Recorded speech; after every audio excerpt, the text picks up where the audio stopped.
আল্লাহ পাক ডাক দেন মুসা রে, আরে মুসা কালিমুল্লাহ, আমি জানি তোমার মনের আবেগ, তুমি একটু বলো। হযরত মুসা কালিমুল্লাহ ডাক বলে, আল্লাহ হাসরের ভয়াবহ আযাবের কথা আমার মনে পড়েছে। মানুষের আদাত উপরে সূর্য থাকবে, নিচে দিয়ে তামার জমিন হবে। মানুষ ইয়া নাফসি বলে সাথে বলে কাঁদবে। হাসরের ময়দানে কেউ কারো আপন হবে না। মা তার সন্তানের পরিচয় দিবে না, সন্তান তার বাপ মার পরিচয় দিবে না। যার যার ইয়া নাফসি। আল্লাহ আমাকে বাঁচাও, ইয়া সাকি পানি দাও। একটা হাহাকার উঠে যাবে ময়দানে মাহশারে। আল্লাহু আকবার। হাহাকার উঠে যাবে, আল্লাহ পানি দাও। যে আদরের সন্তানরে না দেখলে ঘুম আসে না, সন্তানগুলির বুকে জড়িয়ে ধরলে মনে হয় জান্নাতের গ্রান।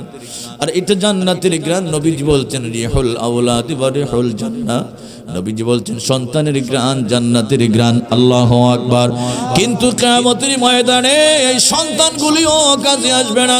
আল্লাহর কোরআন, ইয়াউমা ইয়াফিরুল মারউ মিন আখিহি ওয়া উম্মিহি ওয়া আবিহি ওয়া সাহিবাতিহি ওয়া বানিহি।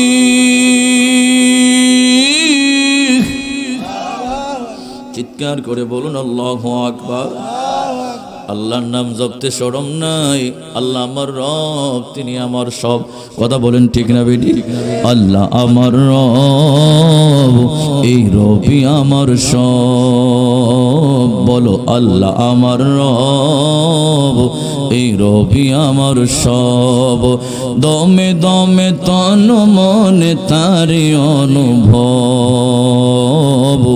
আল্লাহ আমার রব, এই রবি আমার সব। চিৎকার করে বলুন আল্লাহু আকবার।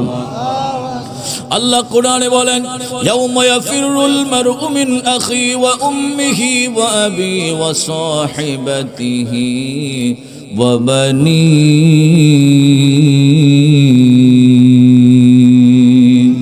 আল্লাহ ডাক বলে, রে বান্দা, কিয়ামতের দিন সন্তান কোনো কাজে আসবে না। উম্মিহি ওয়া আবি, তোমার মা কোনো কাজে আসবে না, বাবা কোনো কাজে আসবে না। জি বাবা মাথার গাম পায়ে ফেলায়া পরিশ্রম করলো, হাল বাইলো, ধোল বাইলো, রিক্সা গাড়ি, ঠেলা গাড়ি, ভ্যান গাড়ি, ধাক্কাইতে দুইটা হাতের টোঁসা উঠতে যায়। তারপরও কিয়ামতের দিন বাবা বলবে, সন্তান রে তোরে আমি চিনি না। আল্লাহু আকবার। কারণ হলো আযাব। মানুষের আদাত উপরে সূর্য থাকবে, নিচে দিয়ে তামার মতো জমিন হবে। একটা মাত্র শব্দ থাকবে, ইয়া নাফসি আমারে বাঁচাও। আরেকটা শব্দ হবে, ইয়া সাকি পানি দাও। আল্লাহ পাক বলে, কিয়ামতের ময়দানে, হাসরের ময়দানে যে সূর্যটা দেখেন, এই সূর্যটা এখন তাকে প্রায় 9,32,00,000 মাইল উপরে। আল্লাহু আকবার। হাদিস শরীফে আসছে, তার সামনের যৌবন দিয়া এখন তাপ দেয় নাই, পিছনের তাপ দিচ্ছে। আল্লাহু আকবার। মানুষের সামনে, প্রত্যেকটা জিনিসের সামনে মানুষের শক্তি থাকে বেশি।